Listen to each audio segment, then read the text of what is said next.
Evening, everyone. I'm not sure how many years this tradition has been carried on, but I've been a member since 2012, and I know we've been doing it since before that time. So we are fortunate this year, due to the success of our programs, to be able to do a dual award. So we're able to hand out two $1,000 scholarships this year. Both winners have a lot in common. Both are passionate about their chosen field in science. Both are hardworking students with grade point averages well above average and whose advisors showered them with accolades. Both served as peer tutors, helping their classmates grasp the material and try to excite them about science, which isn't the easiest thing to do these days. So the first one we have here is Rachel Bartolucci. Rachel's will be graduating from Cuthbertson High School, where she's enrolled in multiple honor programs. She's demonstrated a passion for science and became a peer tutor for biology. She'll be attending NC State to pursue courses in their life sciences program, starting with the biological sciences. The life sciences program there exposes her to multiple science fields where she'll have the opportunity to try different options and ultimately choose the one she prefers for her career. She also plans to join the Women in Science Engineering program, acronym WISE. She was raised in Waxhaw. She hopes that by attending NC State, since it's local, she'll have an opportunity to give back to her community and volunteer at schools and kind of encourage other female students to pursue STEM activities. In her words, Rachel's goal is to be able to make the world a better place through advance in science knowledge. We're happy to award one of our two scholarships to Rachel. Would you come up and take your picture? Congratulations, Rachel.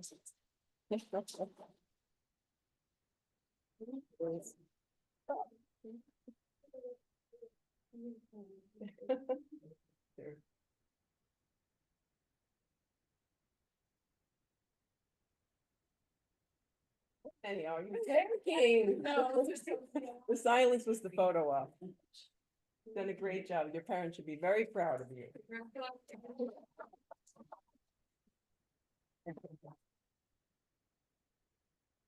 Our second award winner is not here yet, so. You can announce it.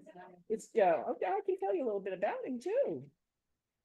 His name is Jared Martinez Silva, and he's from Monroe High School.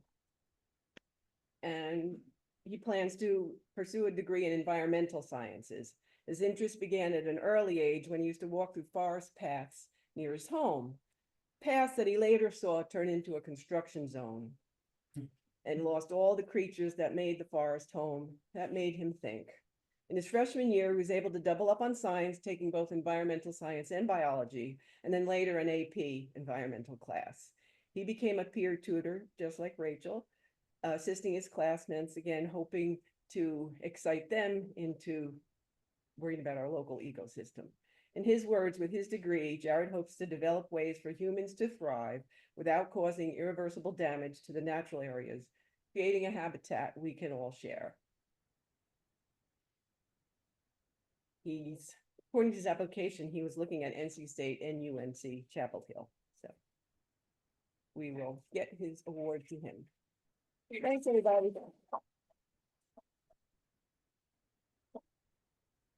Right.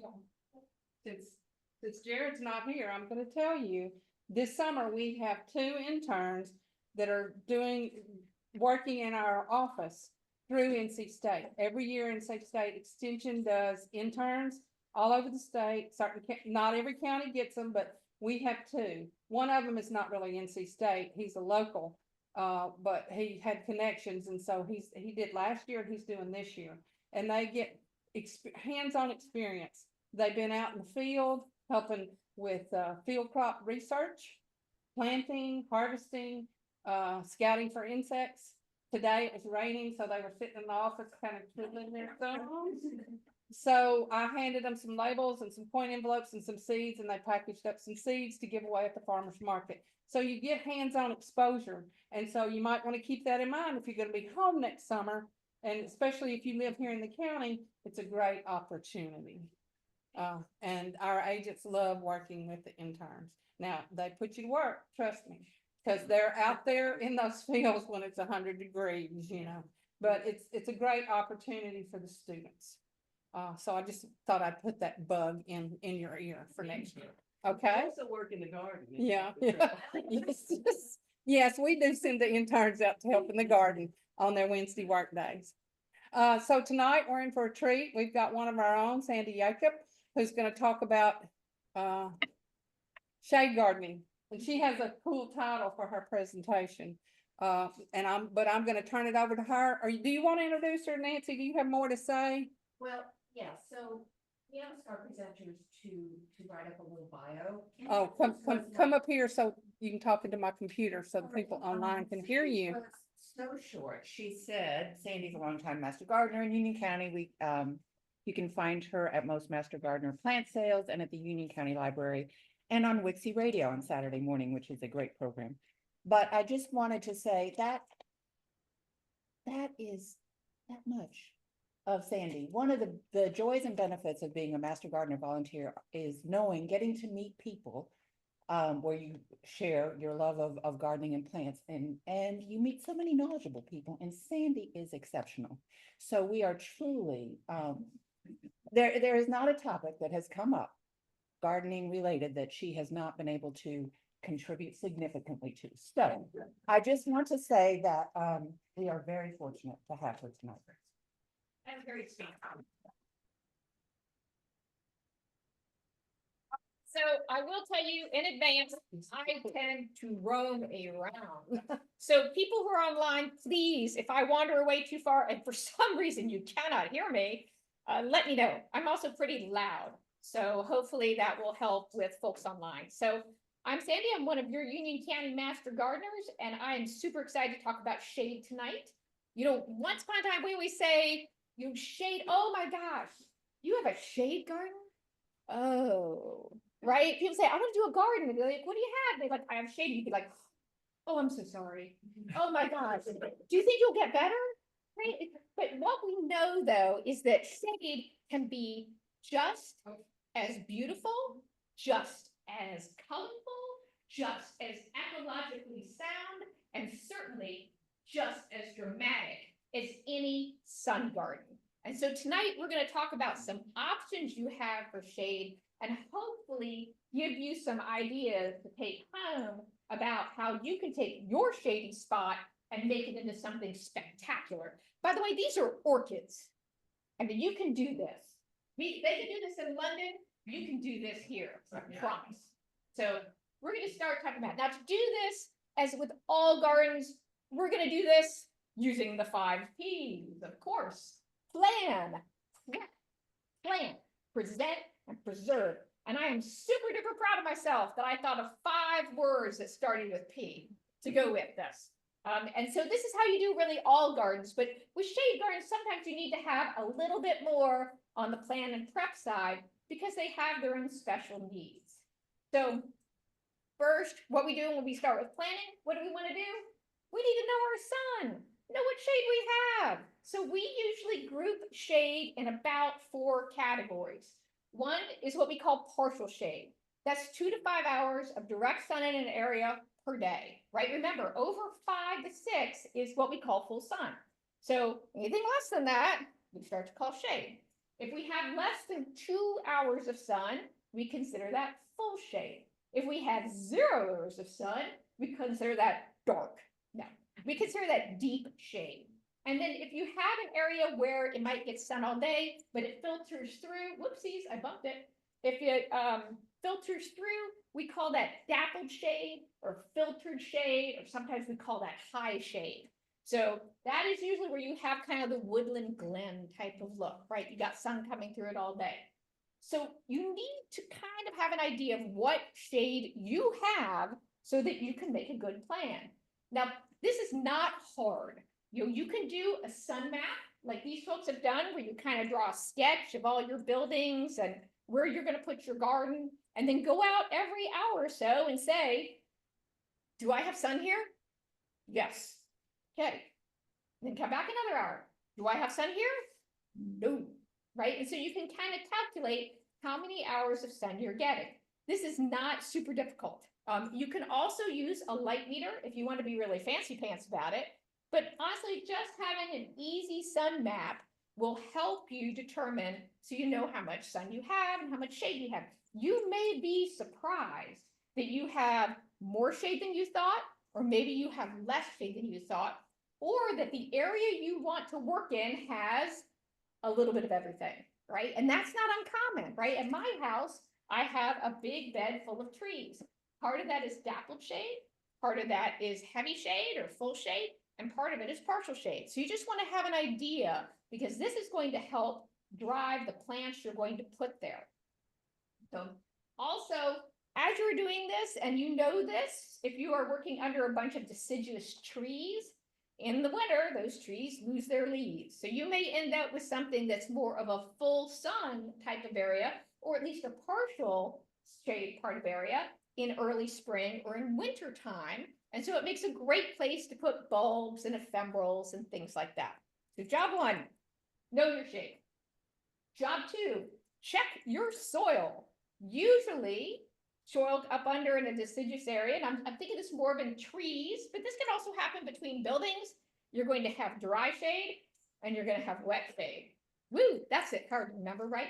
So just remember that. So to go out there, you're going to want to know what it is you have, because again, that's going to help you make the right plant choice. If you're not sure, do it the easy way. Go out there, rake away any debris, and look at it. What are you doing, soil? Do you look dry? Yes. Okay. Do you look wet? Yes. If you're not sure, you can use a moisture meter to check this. Or of course, you can use one of the fabulous moisture meters that sit at the end of your arms. Please though, when you do this, look first. Please don't just jam your hands into things, okay? Go ahead, move away the debris, put your hand down there, maybe dig out a little bit, feel around. Is it damp? 6 inches down?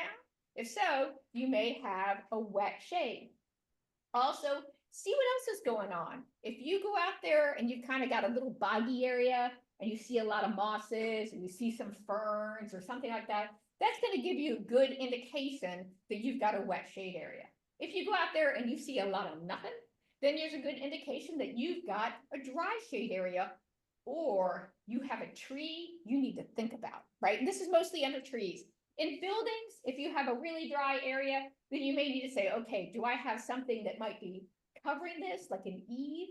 You know, is there like a building? Is there something weird going on? Just so, again, you can make the right plant choice. All right, what's next? Get a soil test and create a watering plan. Every master gardener in here is going to tell you every time you start something new to get a soil test. And every single other person looks at us like we're trying to tell you to learn algebra. It is not like algebra. You will use this. So with a soil test, it will save you time, effort, and heartache, right? Because the soil test is going to tell you what your pH is, which is really important for a lot of woodland plants, particularly if you're thinking about azaleas or camellias or rhododendrons. They all like their soil on the acid side. So you need to know if that's what's going on in the ground. So absolutely do a soil test. When you are filling out your soil test, oh, and by the way, North Carolinians, it's free until Thanksgiving. So, and there are kits in the back, so you can take one home today. But when you do your soil test, as you're entering that data for NC State to do, you're going to also tell them what it is you're looking to do, and they can come back and tell you exactly what you need. And that will help you a great deal before you get started, right? You do not want to be 90% through this and discover that your soil does not have the right pH, does not have the right minerals. It takes time for soil pH to change, significant time. And you need to plan for that if you need to do something different. The other thing is have a watering plan. No matter what you plant, from the most sexy exotic to the most regular native, will have to have consistent watering to get established. So while you're in the establishment phase, right, you need to make sure that they're getting water. And of course, Mother Nature has been super handy for us on this today. But it doesn't always work like that, right? So you want to make sure that you are able to have a plan to get water to your plants if A, they're establishing, and B, if we run into drought. And usually for us, we will run into a dry spate in July and August. And so you want to be able to plan. And if your plan is, I am going to carry buckets on my back, fantastic. But make sure, doesn't sound very fantastic that does that, but make sure you have a plan for it and you can do it, right? Because some of that stuff sounds better when you think about it than when you actually have to do it. So get a plan. What else we get? Additional things that happen. So these are all the other things that kind of float around that you need to kind of have an idea about. If you're working in a wooded area, know the trees. Now, I don't mean that you have to go up and say, hello, tree, I'm Sandy. How are you? You know, it's not like Joe and Sally and Bob, but you do want to know if you've got trees that might cause you trouble later, like a black walnut, right? If you have a black walnut, they put out an enzyme that goes ahead and beats down competition, right? So you want to make sure if you have one of those, you're prepared for that because there's only so many plants that will grow within their range, right? Some hickories also do this, some butternuts do this. So you want to know what your trees are so you have an idea of what they're going to need. The other thing is know what kind of other trees they have and what their behavior is like, right? So if you have a yard full of magnolia, which is stunning, you need to also be prepared for the sheer number of leaves it's going to dump, right? Big, thick, heavy leaves that don't break down very easily. So you need to be prepared for that. If you have certain trees that maybe suffer a lot from summer limb drop, then you want to be aware of that, just so you know what you're dealing with.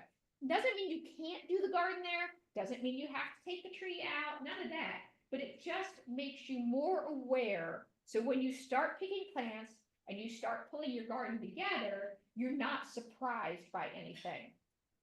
Other thing is if you are working with a building, you know, maybe your shade is coming from a shed or a fence, make sure those structures are safe and stable. Let's try that. I should try to pick words that aren't so close together. But you want to make sure that they're going to be there. So if you're like keeping this really gorgeous deep shade fernery that's going to be next to your neighbor's ratty fence, you want to make sure that your neighbor's ratty fence is still going to be there, right? That he's not like, oh, I'm taking that out next week, right? And you're going to be like, wait, what? I need this. So you want to be sure that that is the case. And also, as you're working under it, that your neighbor's ratty fence isn't going to fall on you. So make sure that those are squared away. As always, if you're doing a big project and you're going to put a shovel in the ground, it's a good place to know where your utilities are, right? Some are deep, right? You're going to have to work a little hard to get the electrical line, but you don't have to work very hard to get to the cable. So you do not want to be that person who cuts off internet access for everyone in your household, right? That's bad. That's not a fun time. Nobody enjoys the dinner conversation then. So make sure you know where those things are. Call 811. 811 anytime, and it's free. Call 811 and they will handle it for you. They'll look out for what you have and they will call those people and they will bring them to your house. It's fantastic service. Also know where your septic is. If you're like me and you have a septic system and a septic field, it's really important to have an idea of where those sit, particularly when you get your plan in, right? You don't want to have this fantastic plan and then discover where you want to put your really keystone tree, understory tree, is exactly where the lid to your septic system is, right? And that's not going to work. So just have an idea of where those are. This would also hold true if you were doing sun gardens too, right? To make sure you know where this stuff is. It's just handy to know. And then finally, take wildlife into consideration. And when we talk about wildlife here, we're really talking about one particular thing. What could that be? Not exactly squirrels, although they're jerks. Squirrels are jerks, but it's deer, right? Deer are an issue. Deer love woodlands. Deer love woodland gardens. And so when you are selecting your plants, if you have deer, and my guess is you probably do, you want to be able to pick things that they might not find quite so delicioso, right? So you do not go out there every day and find spikes where you had hostas. So always think about where those guys are. For deer control, your options are relatively slim. One is there are some good repellent sprays that other gardeners swear by. There's a brand called I Must Garden. People love that. One of our best plantsmen uses it. And then there's a couple of other sprays that work well. The other thing, of course, is fencing, is having physical barriers that will keep Bambi out. Also, if you are doing understory trees, or large shrubs, remember, at some point, he's gonna scratch his head on something. So you may want to have a barrier, at least till the tree gets of size enough that it can tolerate that kind of damage to keep them off. So you can do that. Also, just in case you're wildly inclined, I think you are allowed to bow hunt in the city limits during certain times of the year, but I don't think your kids want to see that. So make sure that you have a plan for these guys because they are going to come. Other things, of course, voles. If you go out there and you see a bunch of holes and things, you might have voles and you may want to have a plan for that. Maybe mesh bags, maybe a very useful cat, maybe a very friendly snake. Any of those things will help out with that. And of course, speaking of snakes, remember, we do have snakes in North Carolina without question, right? And a very group of them are endangered and you cannot kill them under law. So you don't want to have a bad snake encounter. Most snakes are very chill.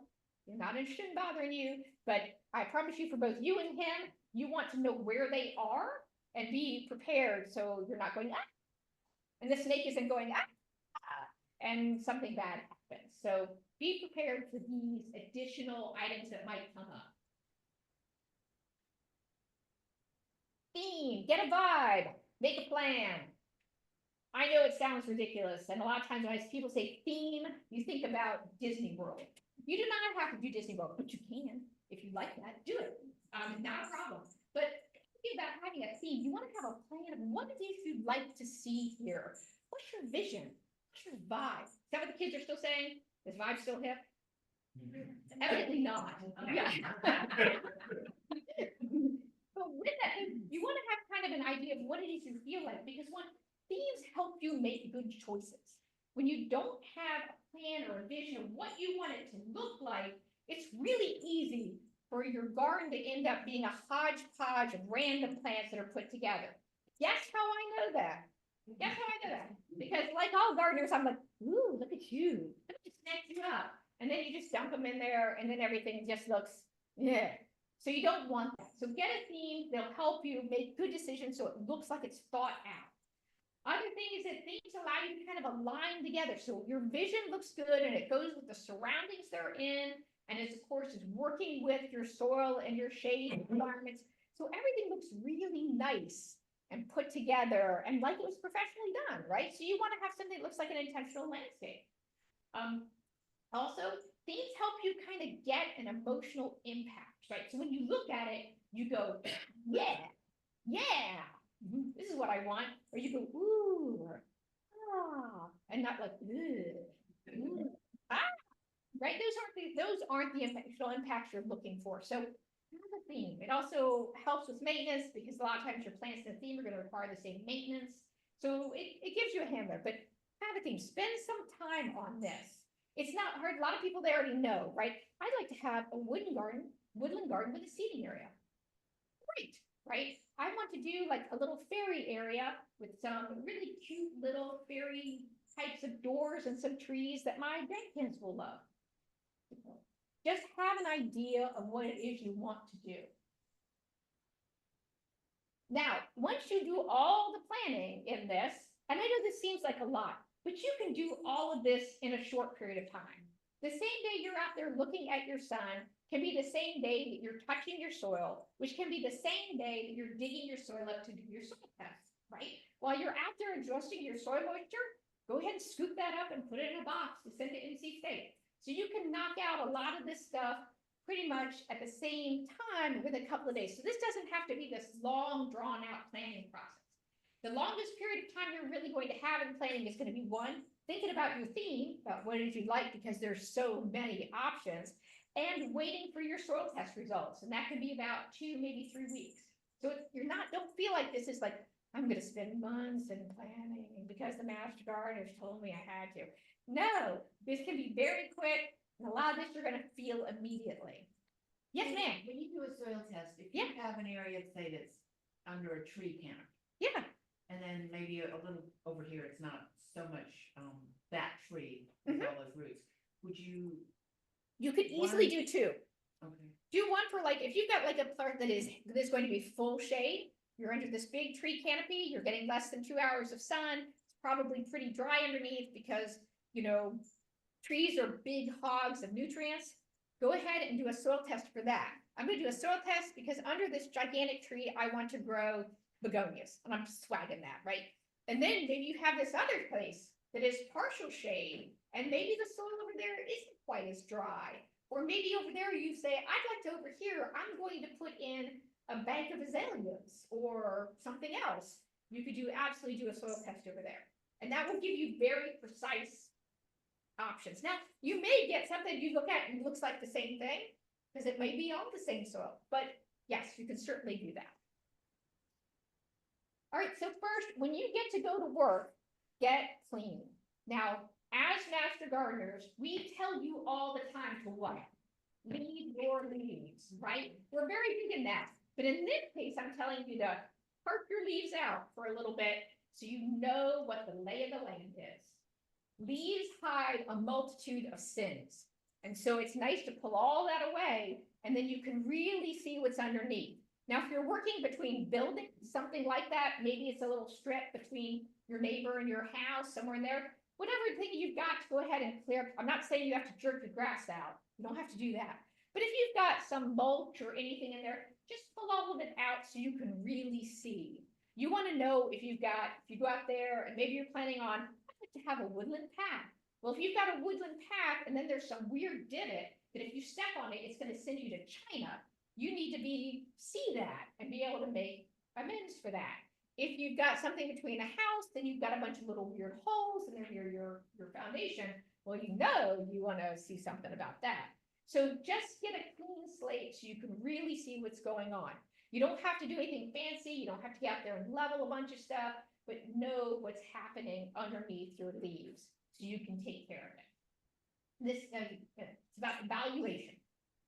Oh, also, of course, if you've got stuff scrubbed, you got to get cleaned out, do it here. And when you're clearing scrub, go ahead, and when you're cutting it, in a lot of cases, you're going to go ahead, you're going to cut it as low as you can, and then apply a little bit of an herbicide to the wound, and hopefully that will kill it down.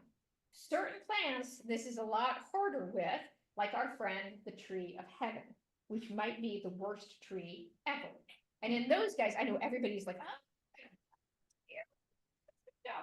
The problems with those is that they grow more as a colony. And so when you cut one, it tells the other ones, all the rhizomes, we're in danger, and they shoot up. So for those, you do have to take some greater care of how you clear them out.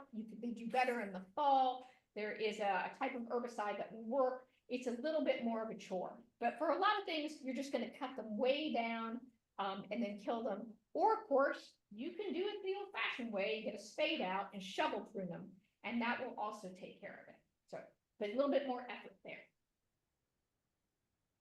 Hardscaping, do the hard work. If you know you're going to put in a path, you want boulders, you're going to do stepping stones, you're going to do a big gravelly thing, you've got a 600-pound bird bath because you've got an 800-pound bird, any of those kinds of things, you want to get that done first, because you will be angry if you step on your plants after you put them in, right? So always do the hard stuff first, do the heavy stuff first, because this way it's easier to plant around these type of things than it is to move heavy things around little plants. So do this kind of things first. Also, if you've got a drainage issue, and honestly, in a woodland garden under trees, this is not a big deal because you can just let nature handle that. But if you're in an area between buildings, right, maybe a strip between you and your neighbor's house, and you've got an area where water comes off the eave and it hits the ground and it sits there, that's a drainage area you do want to get addressed before you really get into this. And when you do that, you want to make sure, of course, that you're not accidentally funneling water back to your house. So go ahead and handle that type of stuff early on. If you are planning as part of your watering plan to use in-ground irrigation, this is also a good time to do it. I don't know that you always have to do this in most of these plantings. It's not necessary, But if you want to, fantastic, but this is a good time to do it first before you start moving things. It's easier to plant around your irrigation than it is to run your irrigation around your plants if it is in the soil, right? Like pipes that are gonna go in. So just also finally, if you are running power for any reason, like I've got a water feature that's going to be a gigantic fountain that mermaids are gonna come out of, then you wanna be sure that that thing can get juice, and you want to go ahead and run those lines before you start trying to introduce plants. Because you're going to be mad if you go in there and then you put a shovel right through the line that you just ran for your mermaid fountain. So do all those things first. And as always, if you are working under trees, and we're gonna talk about this a little bit more in a minute, is be gentle, right? Trees are good. They're your biggest investment in here. So be gentle while you're working around them. Finally, we get to talk about a little bit of plants, right? So this seems like a lot. Again, I'm doing all this stuff, but now I get to finally talk about plants. The reason is because all that stuff helps you make good plant choices. And there's bazillions to pick from. But of course, pick out the plant that's going to work in your conditions with your soil and your sun. If you are like, I love deciduous azalea, right? And I do love deciduous azalea. But these guys are not going to flower and be gorgeous in deep shade. They love partial shade all day long. But if you have deep shade, they are not going to like that, right? And then you're not going to get the really pretty blooms, and it's going to be guess that brown stick all the time. So you want to be sure that you've got it right in your conditions. Think about adding natives. Once upon a time, we all thought about natives being like the most boring, dull thing out there. But that's not true. There are gorgeous natives that bloom well, that have color, that tolerate a lot of conditions. Absolutely add a couple of natives out there. Remember though, because something is native does not mean it is maintenance free. It just means that once it's established, it needs less. So you do not want to put out a bunch of natives and then do nothing. They will still need water to help get established. They'll still need a little love to get started. Once they're started though, they will proceed with less care than an exotic. Have something in there for wildlife. Now I know, like not even 2 slides ago maybe, I was telling you, hey, look out for some wildlife. But in this case, you do want to be able to have something in your garden, particularly if it's a wooded setting, that will be beneficial to everything else that lives here. Wildlife has to have 4 things. They have to have food, water, shelter, and a place to raise young. Try to incorporate one of those in your area. I don't say you have to do all of them. I'm not saying that you have to have a giant pile of sticks, but they would like that. They really like that. But have a little something. A bird bath is nice. A tree that puts out berries the birds are going to eat. Maybe a small pile of sticks or debris that's out and not in the way for animals to use as a shelter, a great place to hide from predators. That kind of stuff. Make a little bit of a bite for wildlife and it will really pay off. Consider adding trees.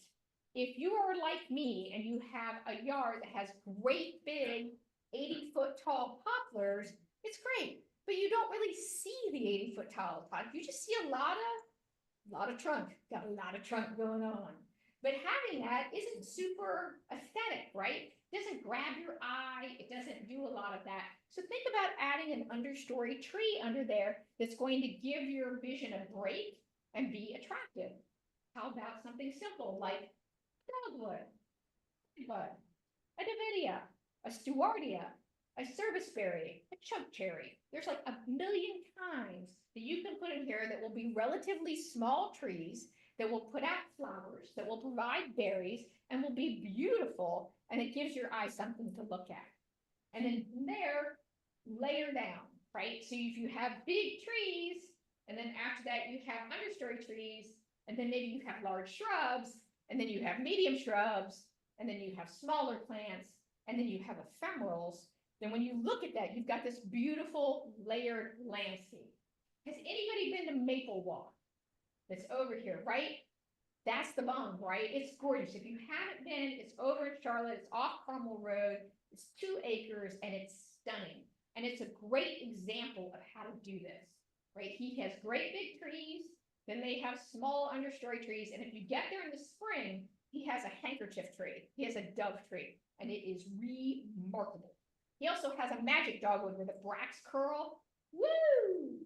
So, but under there, and then he's got big camellias, rhododendrons, azaleas, hostas, lungworts, and down to the ground with trilliums and bloodroot. And it's amazing. So a great place to take it. Oh, by the way, it's also full of maples, which is why it's called maple block. So you can also check these as well. Japanese maples make excellent understory trees, and they provide shockingly wonderful color. So things of that matter. House plants, it's a sweet thing to do. You can load out your house plants in pretty pots in a wooded setting, or maybe something like a Japanese Zen garden type look. An area between houses is going to have partial shade. Put them out there. They're in pretty pots. They can hang out all summer, and then you can carry them back in the wintertime. It's a great way to kind of get your houseplants out, to get a little bit of natural light and water. It's really interesting to look at, and if you're sick of them, you can forget them in the fall. Gosh, did I leave that out there? How about that? But it is a great way. Peace lilies, philodendrons, all of these pothos, all of that does great out there. But wait, there's more. When you are working with trees specifically, when you're working under trees, you want to kind of think small. Now, when I say this, I don't mean you have to have plants, but you don't want great big things. You're not looking at 5-gallon plants. You're not looking at 3-gallon plants. Do something smaller, because what you want to do, you're kind of tucking it between its roots. A regular tree has got a nutrient network that reaches at least to the drip line. So if you go out and you stand, and maybe you've got an oak, right? And you go stand under your majestic oak, think about how wide it is. The nutrient network hits there, and then it goes further. And what we're learning now is that it goes even further, because there's a mycelium network that picks up to that and goes on. What do myceliums create? Mushrooms. So from that, though, they all feed each other. And then what they learn is that from there is that the mycelium network would then connect trees together, so they can feed each other, and they can communicate with each other, and they can work with each other. And honestly, that's pretty freaking cool. So don't screw it up, right? So make sure that when you're doing this and you're planting plants under trees, you're being gentle, you're damaging as few roots as possible. Feeder roots for most trees are going to be in the top 6 to 12 inches, right? That layer right there. And of course, where are you going to dig? Well, of course, you're going to dig in this first 6 to 12 inches. So you want to be gentle as you do this. So smaller trees, a lot of woodland gardens are gardens that you grow into as those plants get larger. Once the plant is in there, they'll handle their business, right? They'll go ahead and grow and do their thing, and they'll all kind of work it out, right? If everybody remembers, of course, our high school probably doesn't know. Remember Schoolhouse Rock, where they talked about getting some elbow room? They get some elbow room. Same thing, right? Those things, they'll figure it out once they're in the ground. But you want to go ahead and minimize the impact and minimize any stress to your trees. Remember, your trees are your best investment that are here. This is why you're doing the shade garden, right? You're working under trees, so you want to make sure they're protected. Of course, avoid plants that have aggressive root systems if they're near a building or a fence. Can anybody name for me a plant that has an aggressive root system that you don't want near a building or a fence? Pick the easy one. Ivy's the devil, isn't it? Nobody should grow it for any reason. Elderberry. Elderberry can do that. Pick the super easy one. Come on, come on, come on.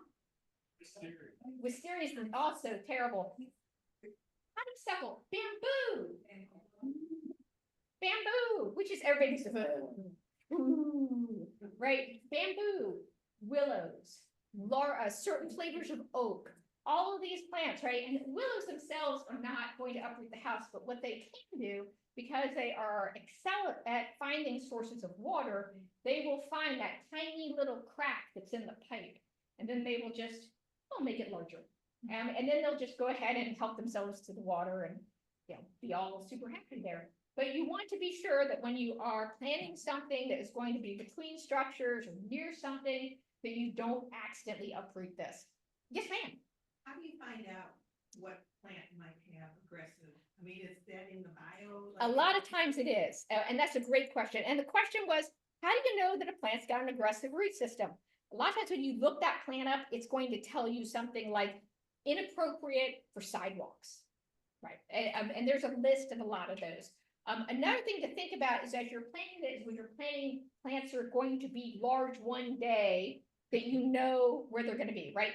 Always plant for the size it's going to be, not the size it is. How many people in here have discovered they have planted things too close together? Oh, yeah, it's okay, there's no shame in this, all of us do this, good for you, but it happens, and it's easy to do. Anybody here watch Gaines, the people who redo houses, the Gaines people, right? What do they do at the end of every show? Plant a magnolia. They plant a magnolia. Where do they plant the magnolia? Too close to the Next to the foundation. freaking house. Don't do that. That's terrible because I see that plant and I know that one day that magnolia is gonna be roughly 70 feet tall, if it's getting up, and it's gonna just jerk the roof off, right? Don't do this. Move away from the house. So make sure you do that. Plants that have got thorns, American holly does great in shade. It's a beautiful shade plant. It grows great in shade. Flying dragon, which is actually a form of orange, does great in shade. They also have thorns that are roughly the size of your thumb. So if you are going to plant those, and they make great wildlife plants, right? They give a lot of protection to birds and mammals. They produce fruit, and they do all this kind of stuff, which is great. But you don't want them necessarily maybe by a path or next to a patio or somewhere where you might brush into it, right? So when you're thinking about using thorny plants, plants that have opinions, make sure that they are going to be in a place where you're not going to have a negative interaction with it every time you walk next to it. And they're also super tough. So once they're there, they like to be there. Blooming bulbs also, right? Having blooms come out in the spring is probably the nicest thing ever, right? Daffodils are my absolute favorite. And I love to see them, and that's how we know we made it through winter.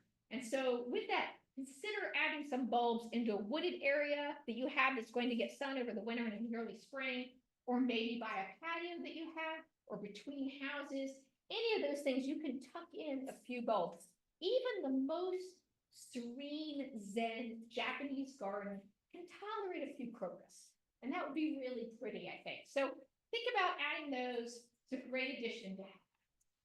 Question. Shoot. How do you protect those bulbs from getting eaten by squirrels? A couple of things you can do. Yeah, and that's a great question. Squirrels, we tend to dig them up.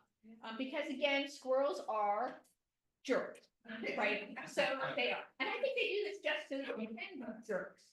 I don't think they want to eat them. I think they're just like, hey, let's go out there and dig this stuff up.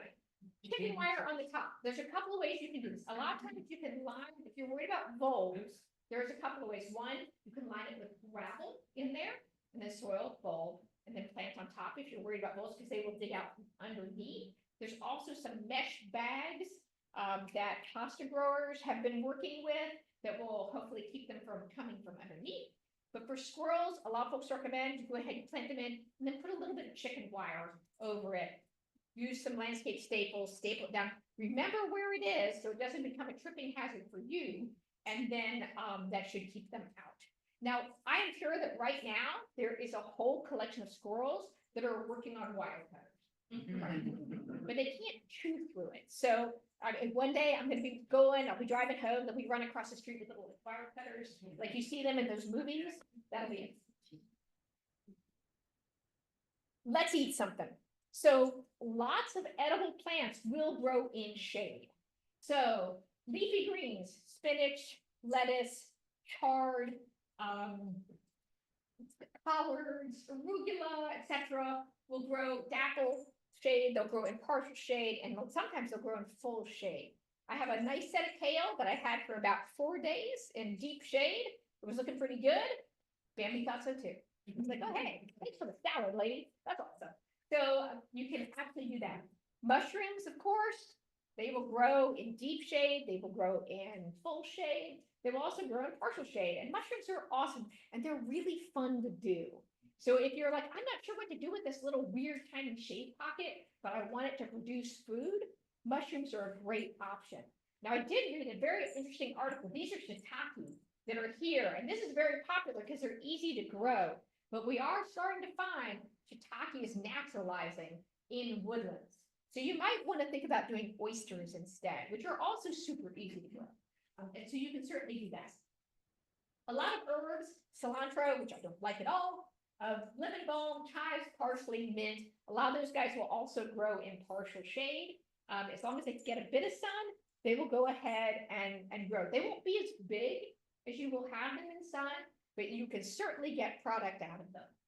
And then, of course, things like wild ginger, ramps. Does anybody know what a ramp is? Anybody had a ramp? Yeah, all right. It's, Once upon a time, ramp was like white trash food. Right now, it's this super elegant thing you see in restaurants. And what it is, it's wild garlic. And with that, it grows wild in the mountains in North Carolina and Tennessee. And you can grow it, of course, in your garden. It's very, very cool stuff. Ostrich fern for fiddleheads, which never looks appetizing, but I do know people eat them. The fuzzy thing, I think, would be a texture thing for me. But you can actually grow those. And of course, on the fruit tree side, pawpaws will grow absolutely in the edges of a forest. Mulberries will grow. They make great forest food trees. If you're thinking about that, elderberries, of course, American persimmons and hazelnuts, those guys will all grow partial shade to even full shade in there.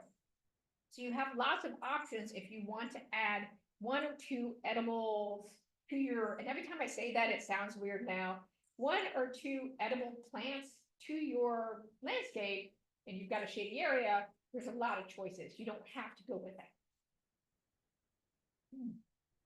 All right, plants are done. So now let's get ready to actually put something in the ground. So I think I've harped on this, but I'm going to harp on it some more.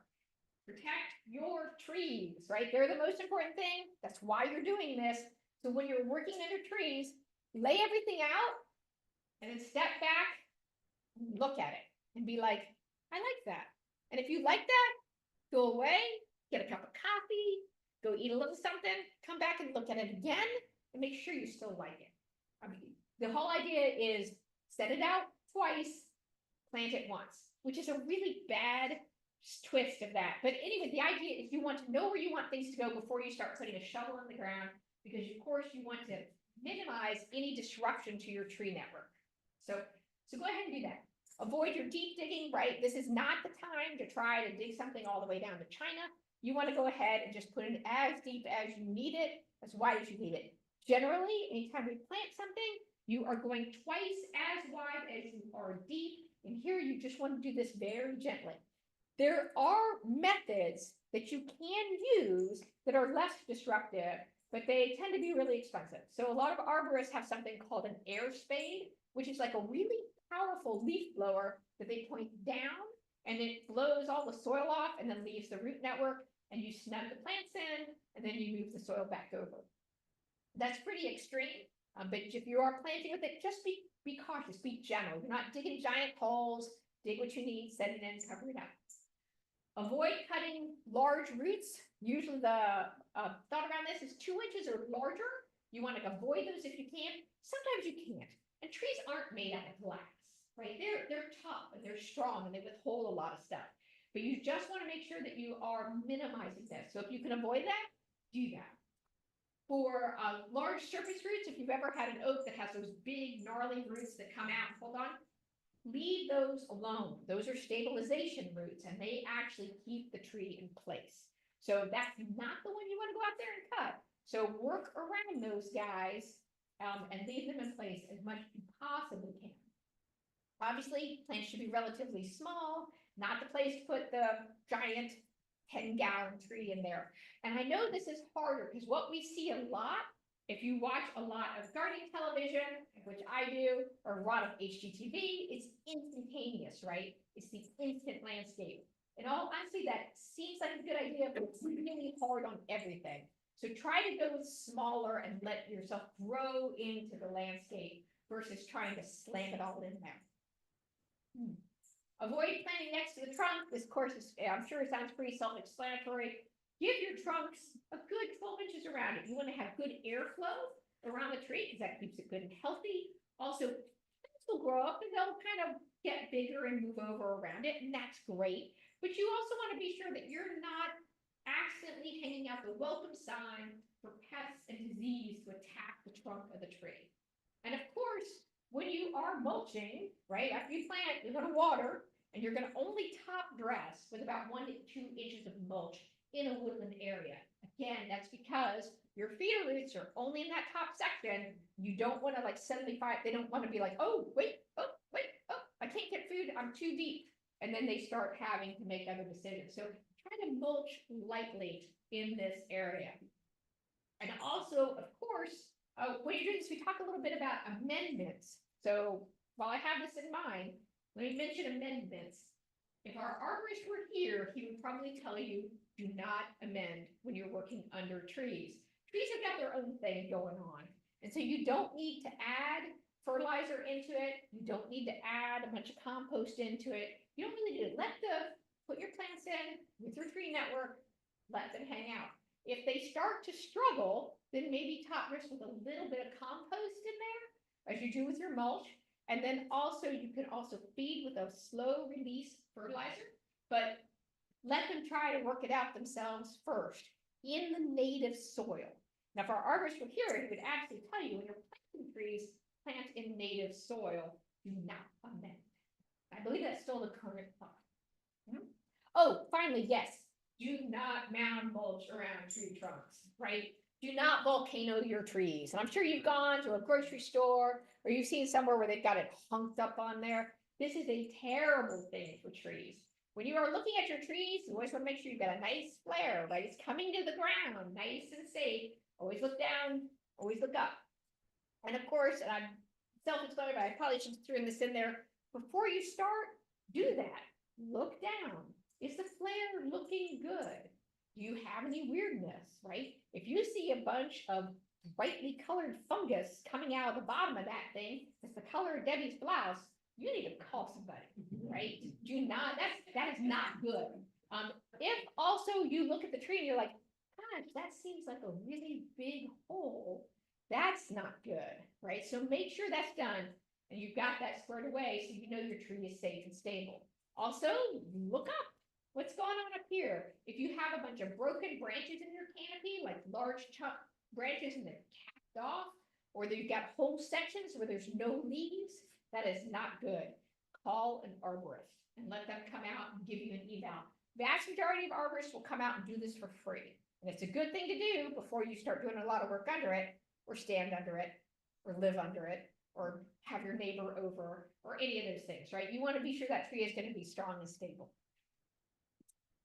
Thus, structure sense. If you are working between buildings or by a building or a shed or a fence, certain rules you want to rule. Of course, again, we are laying out twice, we are planting once, so you want to be sure you like it where it's gone. If you do have a lot of compacted soil, which happens a lot if you've got new construction, right? You've got two houses and they've been running stuff back and forth. You can, of course, get in there and dig that up and loosen that because there aren't any tree roots there to damage. Again, know where your utilities are when you do this. You can amend with some compost here if it's a bunch of where they've stripped the topsoil and everything off and it's really just hard pan under there. You can absolutely add some organic matter in here to go ahead and do this because we're not working with a tree nutrient network here. This is just buildings and grass and maybe some nothing. Or there might be some construction debris, that kind of stuff. Keep about 2 feet of clearance from your structure, right? If you look at your house and you go stand under your eave, you're probably about 1.5 to 2 feet before you actually start to get rain, right? Don't plant under the eave. Plant outside of the eave. I mean, you can get some growth into it, but you don't want to cut off your plant's access to rain, right? So you want to make sure when it rains, it's going to rain and water your plant. So move out just a little bit. This also helps with airflow next to your building. It also keeps down mold and algae on your house or on your fence or whatever it is. And of course, it gives you a little bit of space for that plant to grow into the size. Avoid, of course, obstructing windows, vents, air conditioners, pathways, all the things, right? Sometimes having plants grow over a pathway is really pretty, but you want to you don't want to make it constant. You don't want to make it so bad that when you walk through it, you're worried that the plant might grab you and pull you in. So make sure it's gonna be something that will be pleasant for you as these things get bigger. Moisture builds up. I'm sure you guys have all been out there. You see where it seems like areas with a lot of plants will get wet and transpire. And so you want to be sure that you've got good space moving around, a lot of airflow, right? Again, elbow room, right? And then of course, in this case, when you're doing this, when you plant them, water, and you can add 2 to 3 inches of mulch because yeah, we don't have a root network we're dealing with. You don't have to worry about that. And then go ahead and let that go. Don't mulch right up against your house, or your wood, or anything, because mulch is a great gateway for bugs that like to eat wood. That's what will happen over time. So you don't want that right next to your house chewing on your side. A lot of it's self-explanatory, but just keep this in mind. So finally, we get to present. This is where you actually get to add things to your garden that you enjoy. So feel free. This is your space. If you want to make it something that is beautiful, you want to add a little sculpture, do it. You want to make it with a circus full of gnomes, fine. It's your space, right? Do it. Yeah, any of that kind of bird feeders, houses, colorful pillows. There's somebody who lives off of Cooking Doll. And every time I pass by their house, they have a really pretty little outdoor seating area. And their house is kind of beige. The seats are kind of a black metal, but they have the most beautiful crimson pillows on it. And it's just striking and it looks so inviting. So something like that is a great idea. If you want to do some lighting, battery power, motion sense little spikes are fantastic because one, they run on batteries, so you don't have to worry about wire. Two, they're motion sense, so when you walk through, it'll light up. But for most of the wildlife, it's not going to flare, right? So it's not going to be freaking out your bugs all night or your birds. It just cuts on when you walk. And of course, down. All your path down, down, down. So you're only illuminating where you're walking and not blowing a bunch of light out there that's going to bother birds and insects. Water is the best thing you can add to your landscape for wildlife.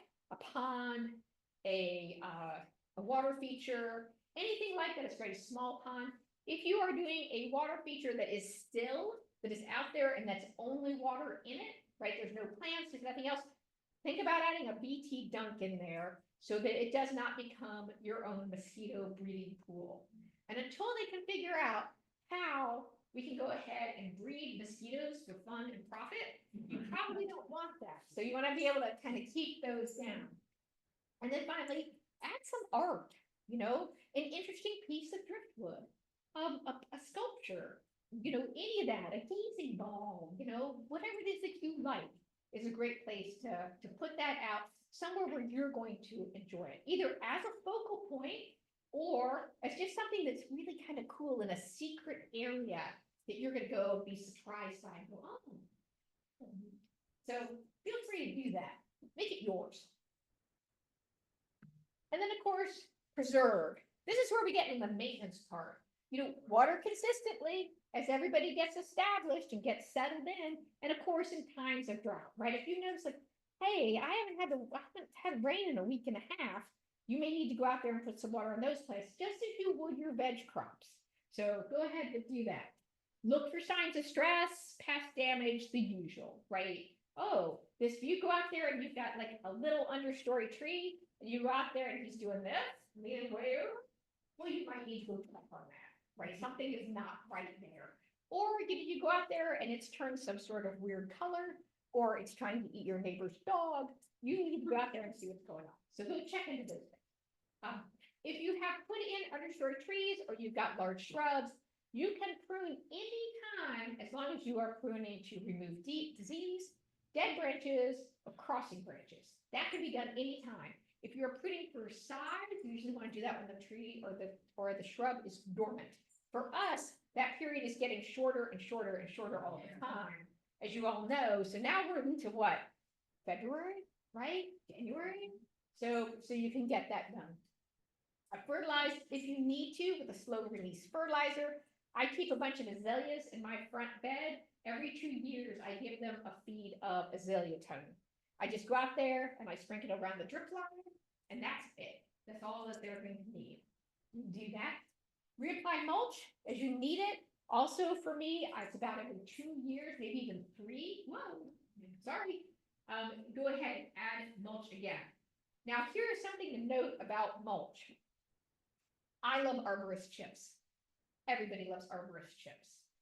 But hardwood chips over time will raise the alkalinity of soil. So keep an eye, if you are growing herbaceous plants like I do, azaleas, rhododendrons, camellias, laurels, they like the soil acid. Long periods of time of hardwood mulch as it breaks down into the soil tends to lower the acidity of soil.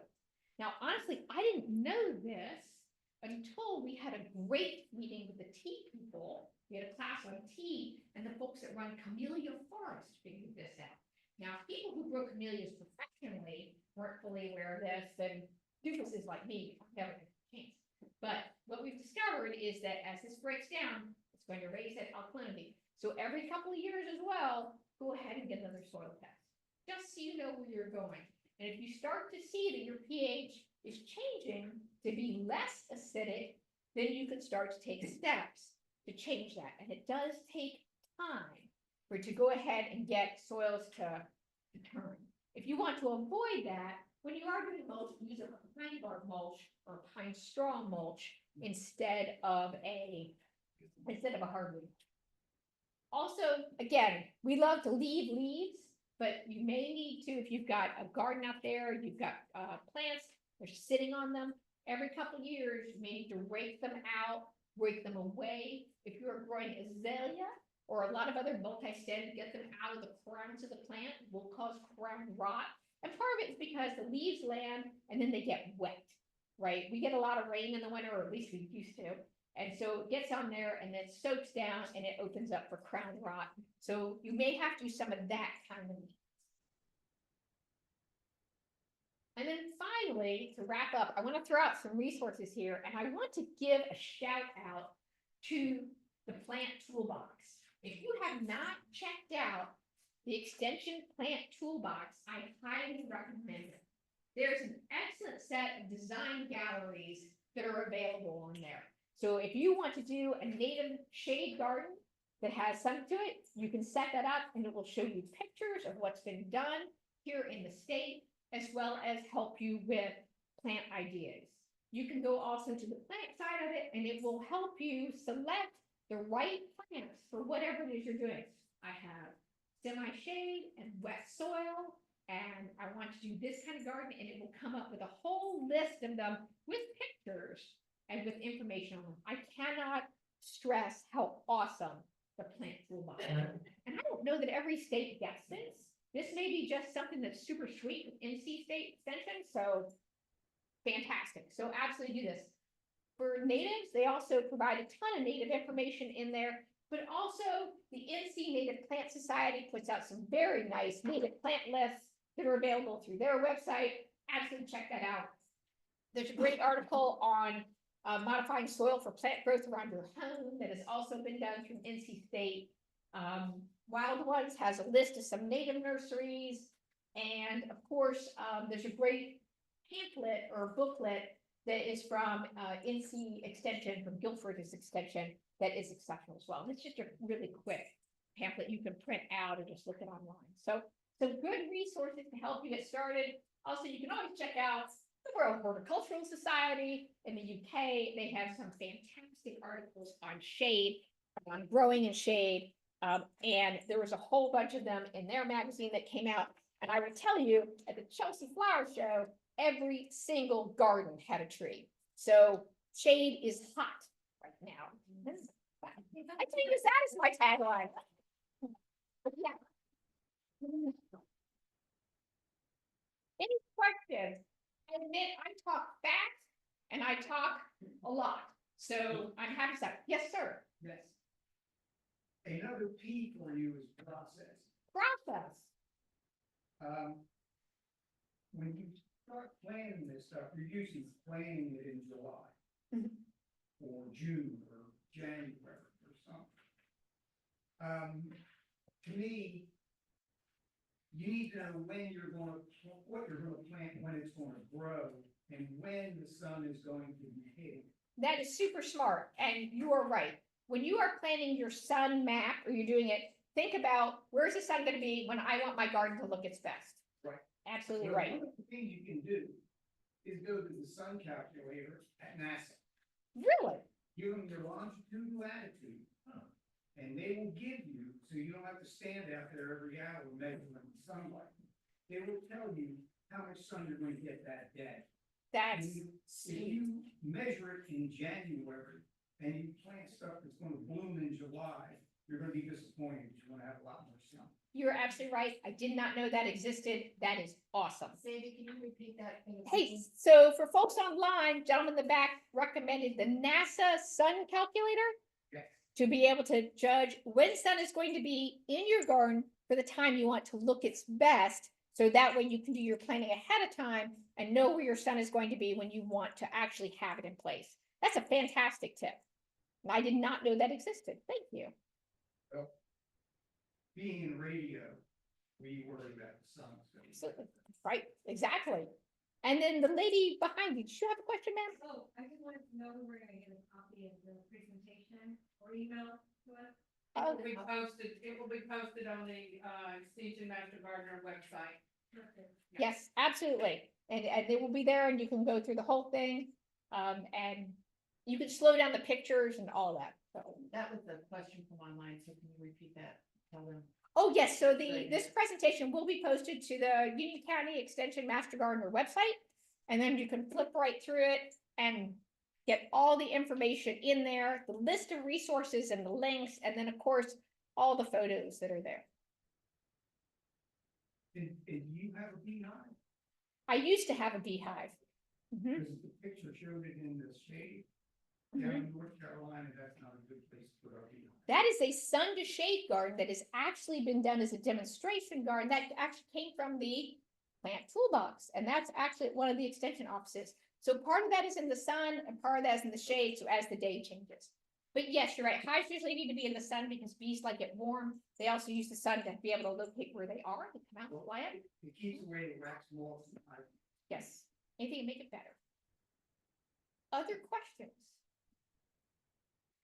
As always, we want to be able to present content to you as part of our Successful Gardener series that you are going to find useful and helpful.